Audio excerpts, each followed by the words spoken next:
Hi, everyone. Welcome. It's Molecular Machines Group. I'm really honored for a very special seminar today. And this is our Foresight Feynman Prize honorary prize celebration seminar. So we're really happy to have three of our prize winners here with us today online. And two of them have already got a chance to meet in person. And this is Nanotechnology, who won our Feynman Prize this year in theory. And so we're going to hear briefly from each of our prize winners in the Feynman Prize category and in the Distinguished Student Award category before we'll the brief Q&A. So you get a chance to also converse a little bit with our prize winners. Again, congratulations to you, Alexander. It was really wonderful to meet you at Vision Weekend and to hear a little bit more about you and your work. And for now, without further ado, please take it away and tell us a little bit more about what you've been up to in the past few years and the really groundbreaking achievements that you were able to achieve in the past few years. So thank you so much for joining. Congratulations. And the stage is yours. Hey, thank you. Thank you very much, Alison. So thanks also for hosting me at the Vision Weekend. I really enjoyed it, as I wrote in my email after the event. So today I'm going to touch on the topic that I think I mostly contributed to, which heavily overlaps with some of the work that Feynman was doing actually quite a long time ago, 70, 80 years ago. Most of us are familiar with one of his quotes. And so in his famous lecture about nanotechnology, Feynman said there's plenty of room at the bottom. And I actually fully agree with that phrase. And what I will show confirms that phrase. But I also would like to paraphrase this quote and actually also say that there is plenty of room at the top.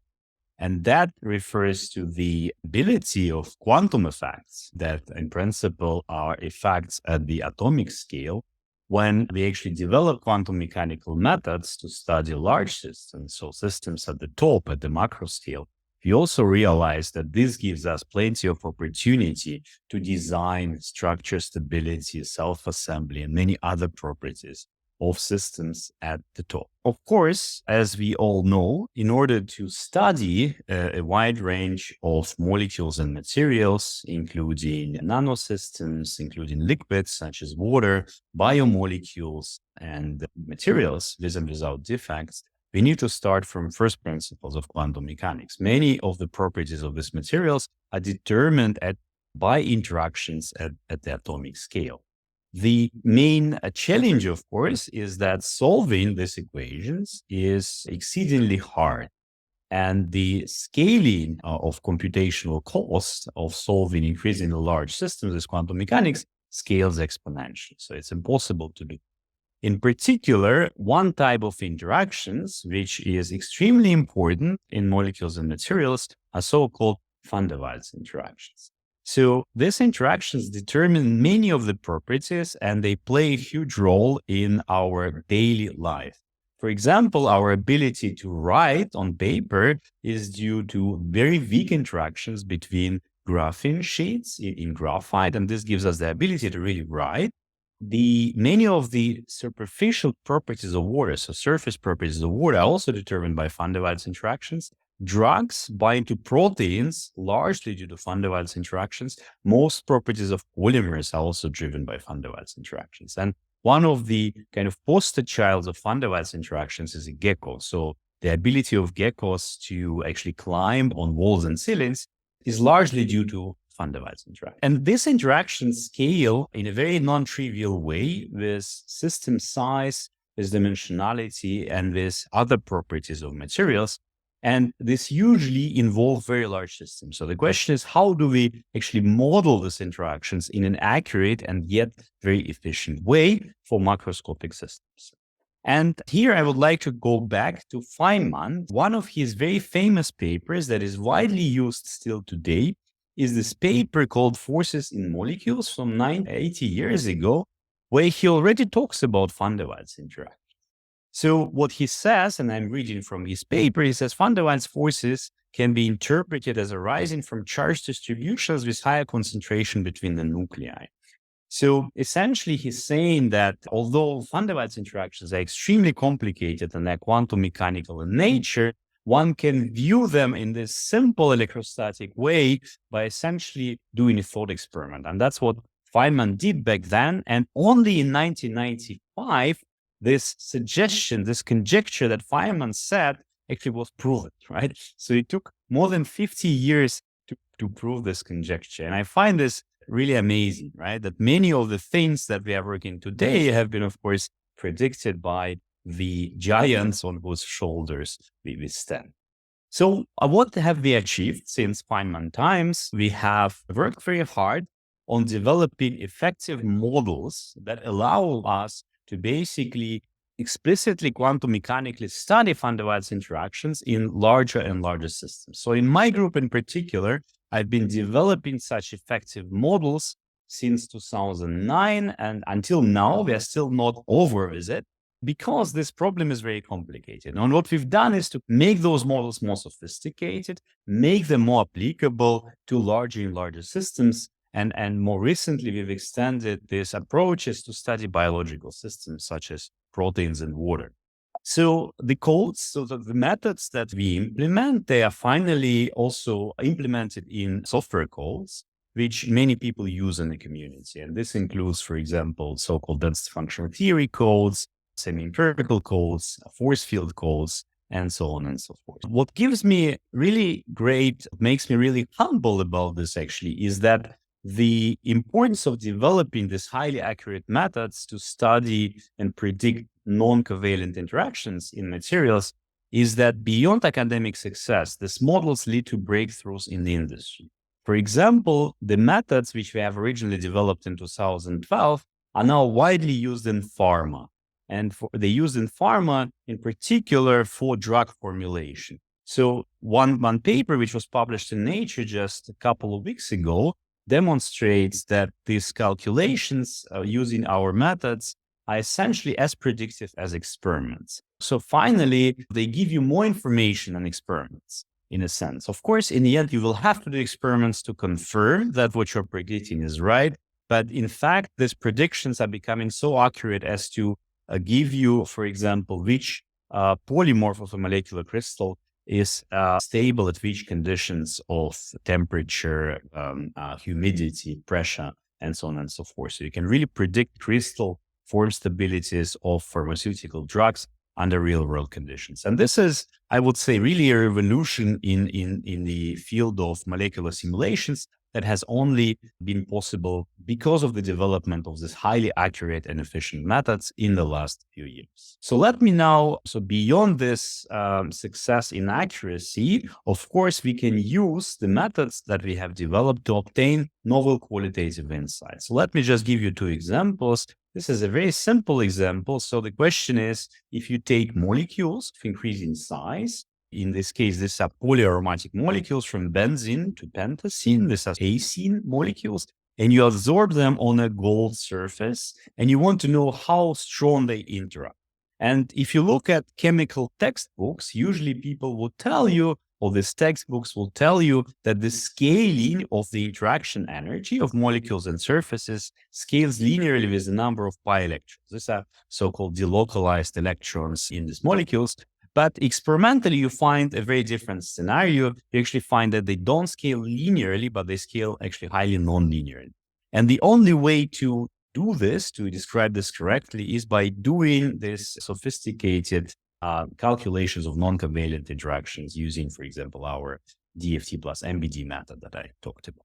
Another interesting example, this is not my work, this is a work of people I know, but I'm not on this particular paper, is something that I find really amazing. Recently, the group of Stefan Tautz and Jülich has demonstrated that they can pick up a single molecule on a surface with an atomic force microscope, and they can actually make it stand on top of a surface.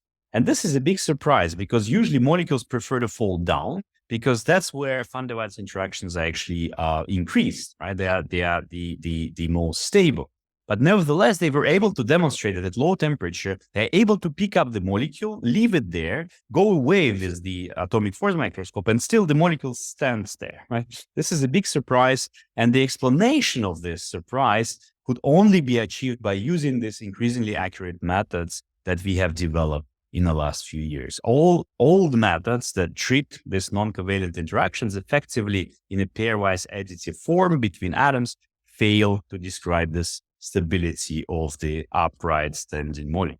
And this, of course, is an important result for nanotechnology, because in nanotechnology, you want to be able to control the conformations of your molecular machines on the surface. You want to make them stand, you want to make them fall, right? And you have to be able to basically control this in a way where you can manipulate such different configurations. So our theory gives you the ability to understand the interactions that drive those patterns and actually aid nanotechnology. Finally, let me now demonstrate what new insights we can get when we go from smaller systems to the macro scale, and what new surprises we have discovered. So in 2016, we have already demonstrated that if you study interactions between large nanosystems, for example, this carbide nanowire shown here, and a big protein, it's a protein in human cells. If you actually measure the interaction between these two objects, it turns out that the interactions scale in a highly nonlinear fashion. And if you measure the exponent of the interaction, so essentially the power law of this interaction, you get very nonlinear results that do not follow essentially textbook knowledge. And also this interaction scale in a very anisotropic fashion. If you rotate the protein in respect to the nanowire, once again, you can tune those interactions in many different ways, which goes really beyond the textbook picture. These effects also apply for real proteins in water. So if you want to understand how a protein achieves its native folded conformation, in particular, what is the role of water, what role water plays in this folding process, we have also demonstrated that the interactions between protein and water actually extremely long range. So essentially, they can propagate to tens of nanometers. And that gives you the ability also to actually engineer interactions between proteins in water. My final example actually is an experimental example. So I'm a theorist. I don't do experiments, but I was contacted a few years ago by Pavlo Gordichuk, who was a postdoctoral fellow at MIT in Michael Strano's group. And he decided, motivated by some of our papers, he decided to engineer a novel setup for measuring van der Waals forces between a macroscopic tip and a nanostructured surface. So essentially what he does is has a big cantilever, it's a macroscopic cantilever, and he takes an underlying surface and grows a few graphene layers on top of the surface. So graphene, right, few layers of graphene is a nanoscopic object, the cantilever is a macroscopic object. And then you measure the forces. And surprisingly, what you find is that the scaling of these forces as a function of the number of layers is extremely nonlinear. And so what you have, especially at very large distances away from the surface, at the micrometer separations between on top of the surface, you realize that the scaling follows a highly nonlinear power law, which can only be explained by highly nonlinear polarization of the nanoscopic object, so this multi-layered graphene on top of the surface. And this really opens the way to detect nanoscale asperities with a macroscopic tip. And this is really, I think, quite new phenomenon where you could, for example, apply these things to detect local nanostructure defects or detect certain nanostructured objects, for example, in a cell on top of a surface with a macroscopic cantilever. So this really opens up a lot of different scenarios for understanding and controlling molecular interactions at the nanoscale and at the macro scale as well. Finally, I'd like to conclude that we've done a lot of work on van der Waals interactions, but currently we are extending our methods to actually another dream of Richard Feynman. And this dream was quantum electrodynamics. Richard Feynman is one of the founders of quantum electrodynamics. It's a theory which allows you to study quantum interactions between matter and the electromagnetic field. And at the moment, we're actually developing those approaches and extending them to realistic chemical and biological molecules. And my particular dream is that in a few years, we will be able to understand actually systems with millions of atoms. We'll be able to understand interactions between such systems at fully quantized level where the matter degrees of freedom and the field degrees of freedom are fully quantized. This is, of course, a bit of a dream, but maybe I will be able to report to you our results in the next 5 years. This is something that we barely started at this moment. With that, I would like to thank you for your attention. Well, thank you so much. That was fantastic. I think before we start with Q&A, we would love to hear as well from the other prize winners. And I'm really delighted, next one, to present to you our prize winner this year in Feynman, and that is James Collins. So thank you so much, James, for coming. And we're hoping that we can welcome you in person, hopefully next year at one of our workshops. But for now, we're really delighted to hear a little bit more about your work online. So congratulations. Thank you so much for taking the time to join us, and the stage is yours. Great. Thank you, Alison. Thank you so much for this marvelous honor. I'm really absolutely thrilled to receive one of the Feynman prizes. And what I want to do is tell you just very briefly about what we've been doing in synthetic biology. So this area of programmable nanobiotechnology. As many of this area, synthetic biology is still a relatively new field that's bringing together engineers and physicists with molecular biologists to use biological physics principles to model, design, and build synthetic gene circuits and other molecular components at the nanoscale. And then to use these circuits and components to rewire, reprogram living cells and cell-free systems, endowing them with novel applications for a variety of novel functions for a variety of applications. We know this helped launch the field where we realized, just as engineers and physicists can build electrical circuits and model them, that we as biological engineers, biological physicists can represent and model biological circuits. And whereas electrical engineers, physicists will seek out electronic components, resistors, capacitors, inductors, and solder them onto breadboards to create the electrical circuit, we realized as biological engineers, biological physicists, can seek out biological components, genes, promoters, other bits of DNA, RNA, and use the enzymatic tools of genetic engineering to encode these components into DNA at the nanoscale level that can be uploaded into living cells and then analyzed to their function. The first circuit that we went after in this regard was to see, could we build a toggle switch? This was motivated by toggle switches from electronics and physics that are simple memory elements that can be flipped between 0, 1 in the binary space, on, off in functional space using transient electrical signals. How would you build this at the nanoscale inside a living cell? It's captured schematically in the bottom of this slide. The idea is quite simple. Arrange two genes in a mutually inhibitory network so that they each want to be on, but they're each trying to shut each other off. In principle, you should be able to set this up to be a bistable switch that wants to exist in one of two states. State A, gene 1 is on and gene 2 is off, or state B, gene 2 is on, gene 1 is off. You should be able to flip it, translate between those states by introducing a transient chemical signal or environmental signal. Well, we actually started this on the theoretical side. We did analytical treatment of these systems and then computational treatment captured by a very high level on the upper left of this slide, where it reduces basically to two coupled ODEs in a kind of a competing species model. And the model pointed to the need to have balanced promoter strengths on either side of the system, as well as nonlinearity. We then were able to build this using genetic components at the nanoscale so it could function inside a living cell, in this case, a bacterium. And shown in the upper right, we could create functioning toggle switches. It could be flipped from a stable off to a stable on, and then from stable on to stable off. And this could go on for many days through dozens and dozens of generations. And this system, due to the intrinsic nonlinearity, which was required to get bistability, also led us to very sharp switching thresholds as shown down below. We published this in January 2000, and it became quite a catalyst point for people getting very excited for biocomputing.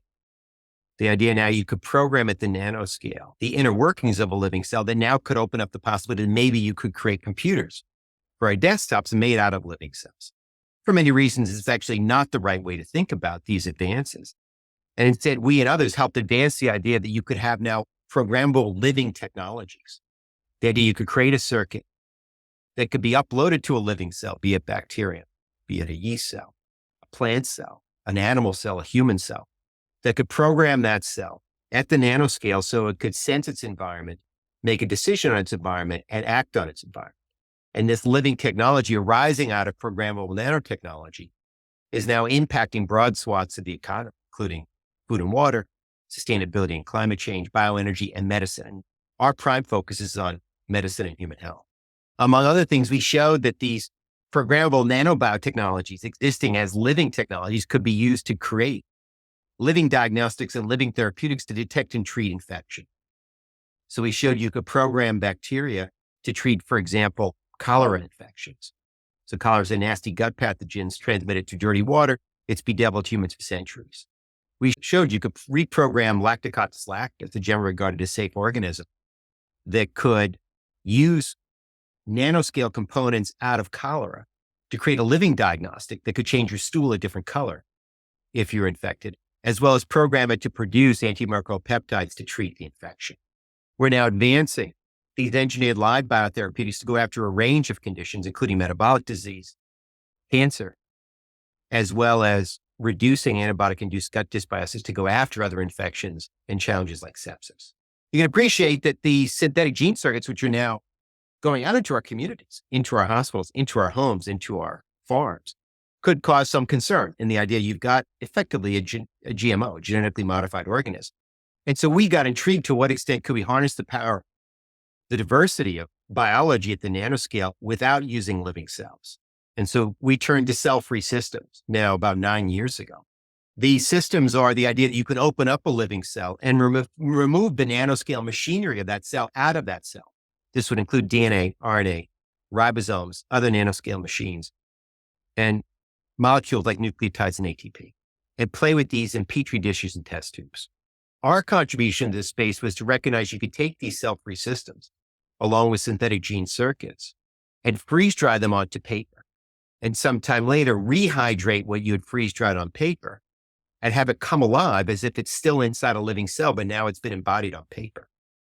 So that we showed with this at a high level, you could take nanobiotechnology out of the lab and into the communities in a way that was safe and without need for refrigeration. So I want to share 3 applications of this kind of portable nanobiotechnology, basically paper-based diagnostics, wearable diagnostics, and portable biomolecular manufacturing. The first one, paper-based. We're able to show that you could take synthetic biology components, so nanoscale RNA switches shown down below that could be programmed to respond to different RNA given off by a human cell or by a pathogen that could then be encoded into paper so that if it was exposed to a pathogen RNA, it would actually change color within about 25 minutes. And the beauty of these sensors is that they could cost only about 2 cents to make. And whereas most biological material, even programmed at the nanoscale level, typically requires refrigeration, these systems you could stick in your pocket, get on a plane, travel around the world, take it out and use it. You could send it in just regular envelopes. And we showed we had shelf lives out past 2 years. We got very excited then of how this opened up possibilities for different inexpensive diagnostics. And our first application was to use this to create inexpensive diagnostics for antibiotic resistance, so that we report out in 25 minutes, did you have a bacterial infection and was it resistant? It's captured down below. We were doing this in the summer of 2014 when there was an Ebola outbreak in a number of countries in Western Africa. And my 2 postdocs at the time, Keith Pardee and Alex Green, took on the challenge and remarkably in 12 hours, modeled, designed, built, tested, and validated 24 different nanoscale sensors for Ebola that could be embedded into paper and give you an output in 30 to 90 minutes. Really a remarkable demonstration of how quickly this nanobiotechnology could be scaled up to address a crisis. Fast forward then 16 months, we actually responded to the Zika crisis in similar fashion, taking now a few weeks and introducing the very first CRISPR component that could be used as part of a diagnostic. And in this case, in the spring of 2016, we actually had CRISPR-based and synthetic biology-based nanoscale diagnostics embedded in paper that we deployed in 6 different countries as part of this crisis, this outbreak, used both as research tools and surveillance tools. Keith Pardee, in the midst of the COVID pandemic, actually conducted a clinical trial in the field in the countries of Colombia, Ecuador, and Brazil, and showed that these inexpensive nanoscale sensors could actually give readouts for Zika and chikungunya in remote villages with sensitivity and specificities on par with PCR in the lab. So using penny-based nanoscale sensors gave us results that actually we hope can help transform global health. We did respond to the COVID pandemic as well in the context of a startup I have called Charlotte Biosciences. We actually developed synthetic biology and CRISPR-based diagnostics using our nanoscale tech. And we didn't think it was appropriate to profit from the pandemic. So we actually set up a foundation called the 221B Foundation that made available this tech to any group that wanted to use it to create diagnostics, with the condition that they provide the profits back to the nonprofit and the nonprofit use those profits to advance STEM efforts for underrepresented minorities throughout the United States. And notably and proudly, we had 5 global diagnostic firms pick up our nanoscale sensors and use them to run about 10 million tests per year at the peak of the pandemic. Our team, which showed you could embed these nanoscale sensors onto paper and use them, found that it wasn't limited to paper, that you could also embed these sensors onto other porous substrates, plastic, quartz, and most notably textiles. And so we got quite excited about how nanobiotechnology could lead to wearable biosensors for first responders, for healthcare workers, for military personnel. And we demonstrated that you could embed nanoscale sensors to detect small molecule metabolites. You could use them to detect RNA and DNA from a broad range of pathogens. And we showed you could use these to detect nasty small molecules like nerve toxins. We're advancing this towards creating, for example, the lab coat of the future that could be worn by healthcare workers, making their rounds around hospitals to see if they'd been exposed to a pathogen and to have early alerts for pathogen outbreaks in hospital settings. When the pandemic hit, and we very quickly repurposed and showed that you could take these nanoscale sensors and embed them into wearable components that could be added to any face mask. And we very quickly developed a face mask diagnostic for SARS-CoV-2 using these nanoscale sensors that had sensitivities and specificities that actually were meaningful and deployed. We could take down to 500 bioparticles, which only takes a few minutes to collect if you're infected, and could differentiate this system between other circulating coronaviruses and could multiplex it to detect other respiratory viruses, including various forms of flu.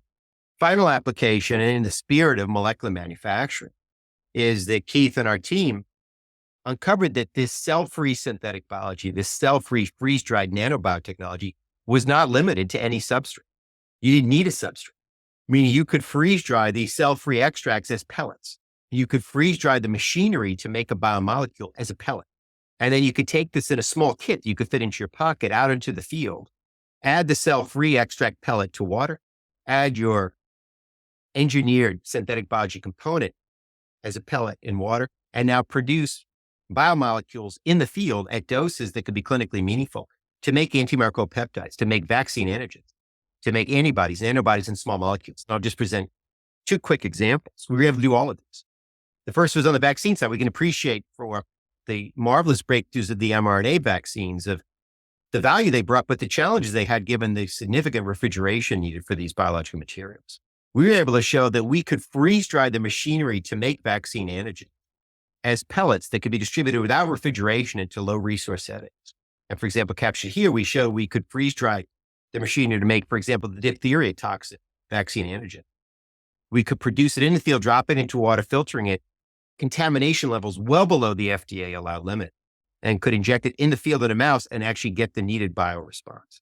From a small molecule standpoint, you can envision the interest and need to make small molecules in the field, drugs as needed. And my postdoc at the time, John Lee, looked to see, could he look at the biolacin pathway? Many of you are familiar with this, is an interesting pathway that involves 5 enzymes, and it can produce 5 different small molecules depending upon the combination of those 5 enzymes. John brilliantly was able to freeze dry cell-free extracts that could allow transcription translation. And he could then freeze dry the machinery to make each of these 5 enzymes and then add them in a mix and match fashion to produce any small molecule that he wanted as captured in the field, using now, in this case, nanoscale biotechnology that was freeze dried and could literally fit in your pocket and be transported around the world. And so we're really excited about how this is moving portable on-demand biomolecular manufacturing into the field and enabling nanobiotech to leave our labs and have impacts on our lives. And the vision here is you can now have a small kit that can make these molecules for healthcare workers, for hikers, for athletes, for astronauts visiting different spaces out in space, as well as research tools that could help under resource settings. So we're really excited as to where this can take us. And with that, I want to thank these young people whose work I got to share. And I want to thank Allison and the team at Foresight again for this amazing and marvelous honor. Thank you. Wonderful. Thank you so much. It's been an absolute pleasure. And I love all the applications. I had no idea also how you're ramping up during COVID. That is really cool to see just like how flexible, versatile, and multi-purpose these tools ultimately can be, like how quickly you can scale them. So I think that's always like a big benefit of like applications in that space, but it's one that like I think was really able to shine in that specific scenario. Okay, wonderful. Thank you so much. Last but not least for today, for our presentations, we had the wonderful Cheng John, and we've already had the pleasure of welcoming you to Vision Weekend this year. which was really, really great. And it was really, really nice to meet you in person. Thank you so, so much for joining. We're dying to hear a little bit more about your work. And then we'll be moving to a quick Q&A. So thank you so, so much for coming, and the stage is yours. Hi, everyone. My name is Qian Chen, and I have conducted my PhD research under the guidance of Professor Chen Xiangli at Yale University. So today I'm eager to present my work, Functionalized DNA Origami Protein Nanopores. I look forward to sharing with you my findings and discussing their potential implications. Nanopores have emerged as powerful tools in biological analysis, offering unprecedented capabilities for sequencing small biomolecules. The standout application is the Oxford Mini Ion Sequencer, a breakthrough innovation that delivers ultra-long DNA genome reads. And it operates by detecting changes in an established electrical current as each DNA nucleotide disrupts the ionic flow passing through the pore. But known for its breakthrough in DNA sequencing, nanopore technology now extends far beyond its original application. It has opened new frontiers in mimicking biological systems, enabling the study of complex cellular processes, such as nuclear pore transport, a focal point in our lab at Yale. And other researchers have utilized it to characterize single proteins, conduct single molecular chemistry within biological nanopores. It is also revolutionizing biomarker identification and quantification, paving the way for advances in diagnostics and precision medicine. And each of these applications signifies a leap in biotechnology, offering deeper insights into molecular dynamics. Looking ahead, the advancement of sensing technologies hinges on creating nanopores that are not only more precise, but also more customizable. And our aim is to achieve control over their geometries and chemical modifications and gated selectivity. While solid-state nanopores provide a variety of geometries in the larger size ranges, it is the biological nanopores fashioned from DNA that offer precision with atomic level alterations. The DNA nanopores presented here showcase their exceptional design flexibility. So for some clarifications before we move on, in our representation, each DNA helix, typically depicted as a pair of spirals everywhere else, is styled here as a rod in keeping with conventions of our field. At this point, you might be curious how DNA is crafted into these intricate nanopore structures. So in this animation, we'll delve into the process of DNA strand self-assembling into a DNA nanostructure, or in this case, a type called DNA origami structure. So utilizing Watson-Crick base pairing and holiday junctions, we combine hundreds of short DNA strands known as tuples with a longer circular DNA strand referred to as the scaffold. After assembly, DNA can then be used as molecular Lego bricks on the microscopic scale. Interestingly, Mark Rober and Paula from the Salk Institute recently showcased this technique's potential by creating the world's smallest nerve gun in a widely viewed YouTube video, which is really a must-watch after this talk to appreciate the amazing miniaturized machines possible through this method. That said, DNA has its constraints.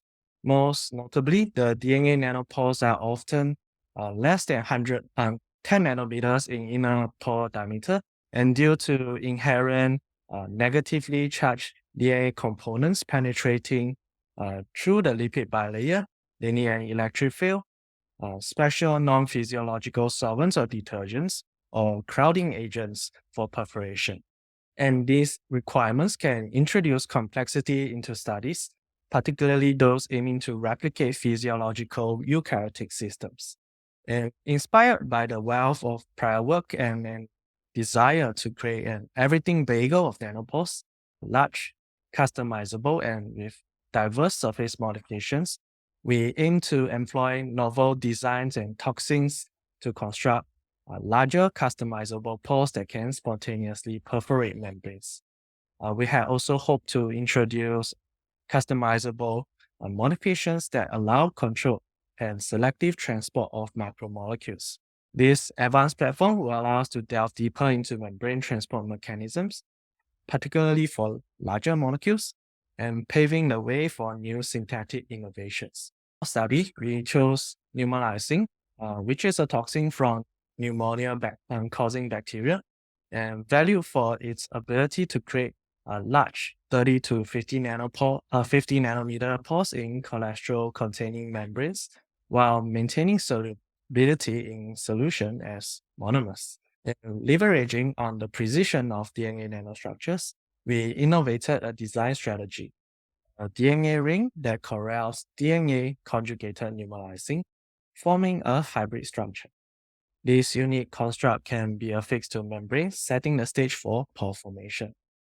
Our talented postdoc made this possible by bridging each pneumolysine monomer to a DNA strand, and a side-by-side comparison of pneumolysine showcasing the SDS page assay on the right reveals the gel shift post-single-stranded DNA conjugation. On the other hand, our DNA ring is adept at chemical modifications and embracing added biological functions. So shown here in both the 3D and its cross-section, apart from the red extensions at the bottom necessary for pneumolysine attachment and pore formation, we adorn the DNA structure with multiple other octagonal extensions. And these additional blue, green extensions facilitate attachment of fluorophores and FG nuclear porings, capable of simulating the eukaryotic nuclear pore complex for downstream applications. And to give you a microscopic peek, the images on the right reveal these rings in all their glory, post-assembly captured under a transmission electron microscope. Following the schematics in our experiment, we incubated the toxin and DNA components to form the final pneumolysine DNA ring. And to validate our assembly's membrane perforation, we mix purified pneumolysine DNA rings with large unilaminar vesicles, which are membrane bubbles mimicking cellular membrane compartments, and subsequently image them under both transmission electron microscopy and cryo-electron microscopy. In the images of pneumolysine rings, or pneumolysine DNA rings, or pneumolysine DNA rings added to membranes, a top view of the pneumolysine DNA ring reveals two concentric circles. The outer circle corresponds to the DNA ring, and nested within it, the inner circle depicts the pneumolysine ring. When observed by the side view, this pneumolysine ring appears as a smaller, narrow circle positioned beneath the DNA ring. And in the TEM image and cryo-EM images with LUV membranes, this pneumolysine ring can be seen penetrating through the membrane, revealing successful membrane attachment events. This penetration was further confirmed in separate red blood cell studies, not shown here, with the subsequent lysis of red blood cells demonstrating their pore puncturing capabilities even in living cells. And finally, all these set of TEM images, we have been able to estimate the inner diameter of these pneumolysine DNA rings or nanopores, which was very homogeneous at around 21 to 22 nanometers, much bigger than the under 10 nanometer nanopores previously.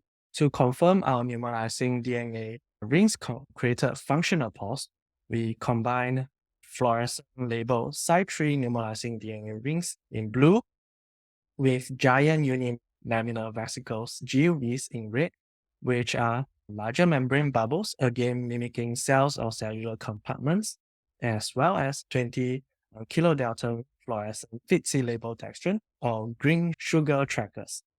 So after a 20-minute incubation, confocal microscopy revealed the adhesion of pneumolysine DNA rings to the membrane surface. And most GUVs exposed to pneumolysine DNA rings allowed dextrin influx, demonstrating similar pore forming efficiency as free pneumolysine proteins.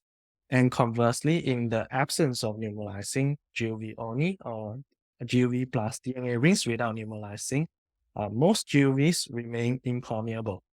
And these observations affirm the role of pneumolysine in facilitating DNA membrane binding and pore formation.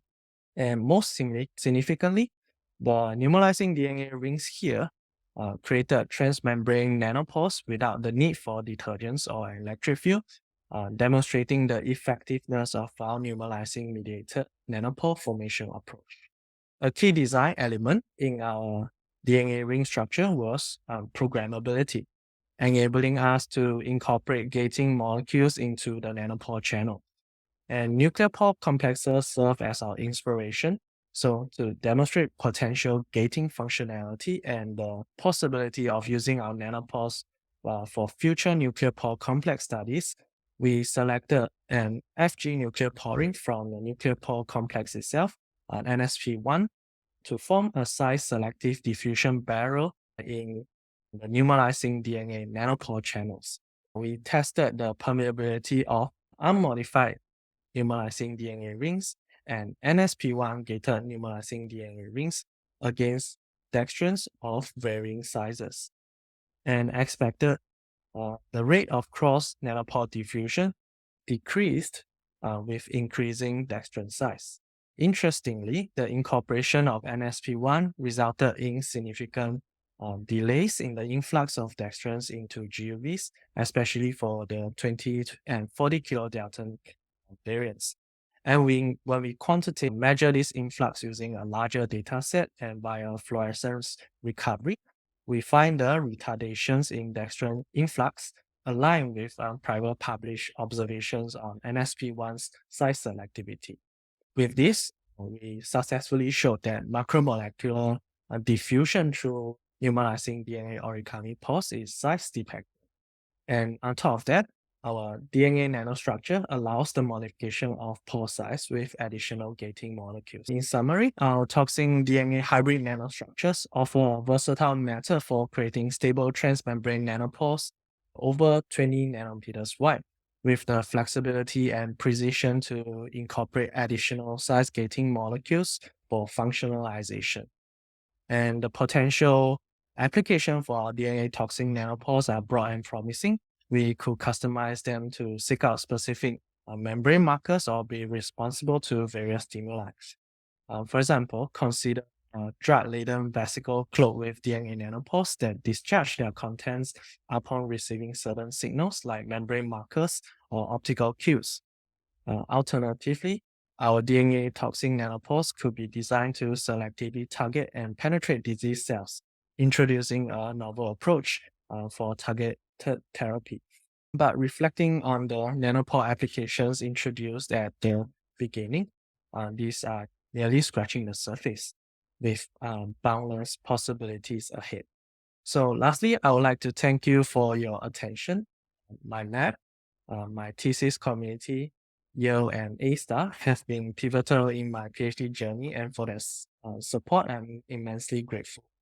My thanks also go to the Foresight Institute for recognizing my work with this award and for providing me with a platform to share my research with all of you. Wonderful. Thank you so much. Fantastic. All right. So we shared very brief, I think, barely scratching the surface presentations from all three of you. And my first question to all of you is, before we may potentially have a minute or so still for audience question, is how your work in particular makes progress on Feynman's vision of nanotechnology, and how does it depart from it? And I know that, Alexander, you already touched on that a little bit at the beginning, and it came through in all of your presentations a bit, but if you had to put your finger on it in a minute or so, what would you say to that question? So I think the vision is correct in the sense that we can really build up from the bottom, and there is a lot of possibilities for self-assembly and controlling interactions. I think the way that our recent results depart from the vision is how hard it is to actually integrate all the different methods and how much methodology needs to be developed to bridge that vision towards reality, towards real chemical and biological systems, as we saw in the other talks, right? So we are not yet there, right, on being able to model those structured self-assembled systems, but we are slowly moving there. And so I think satisfy your vision slowly, step by step, but there's still a lot of paths to bridge. So Allison, I Wonderful. really like your question. I think our work has shown that you can make tiny machines. You can make tiny control circuits out of biological molecules. And I think it departs a bit from Feynman's vision in that I suspect he probably wasn't envisioning living tiny machines. or living programmable tiny machines. And I think at least there's within the cells, I find that quite exciting. And yet we also are getting after non-living machines based on biological matter as well, which I think is very consistent with his vision. Yeah, so I believe all of us here are taking small incremental steps into making an overall larger machine.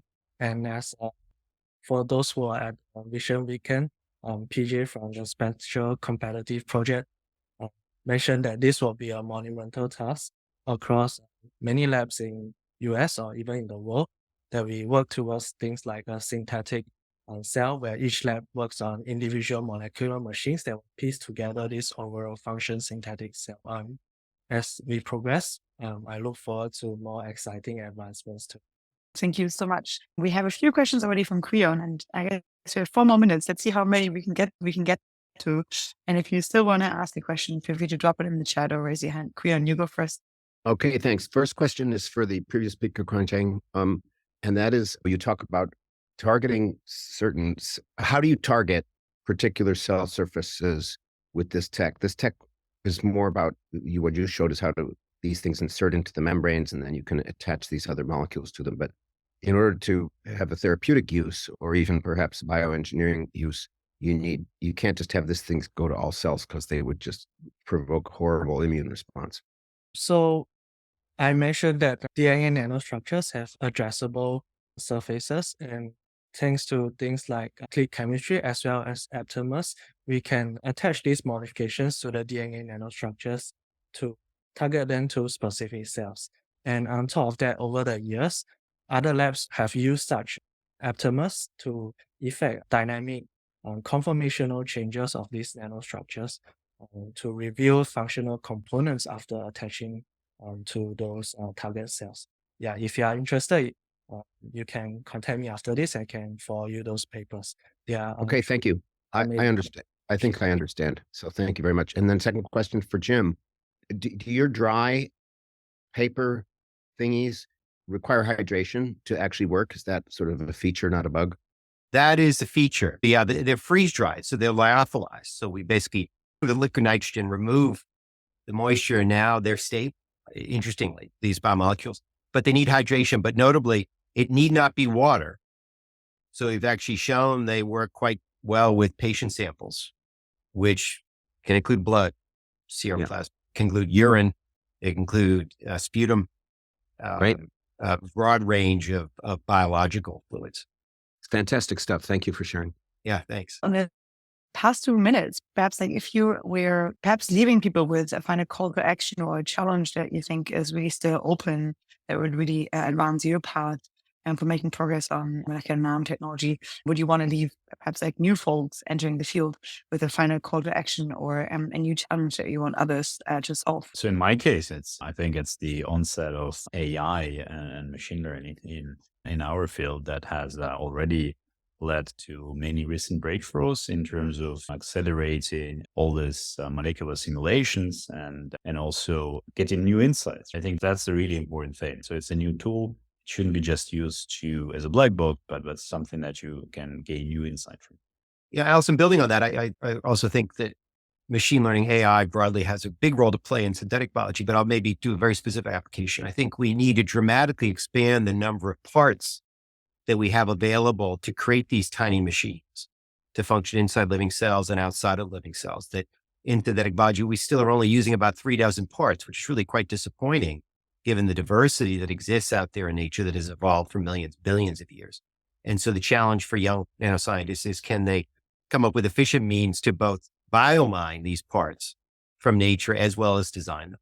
Wonderful. Thank you so much. Yeah. I think both Jim and Alexander summarized my answer too.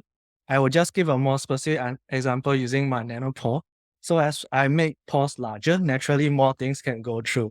And if we are to combine various sensing mechanisms, not just via electrical current, but also maybe optical methods, we will require AI to sort out multiple molecules passing through the nanopore and hopefully improve detection of biomarkers that are going through in parallel in a multiplex manner.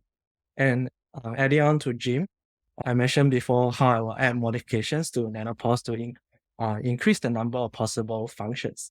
So in the future, I hope to see more of such chemical modifications and even modified bases that will greatly enhance the diversity of these functions. Wonderful. Thank you so much. We have to leave it there because we're at the hour. I'm sure you have a really busy day ahead of you guys. Thank you so much from everyone at Foresight. Congratulations on your work and congratulations on making such really miraculous progress on such a really hard long-term goal. So thank you so much for joining all three of you. Congratulations again from our whole community. And amazing work from all our Ds, as Carlos Petro says here in the chat. Thank you so much for joining, and I hope to see you all very, very soon. Bye-bye, everyone.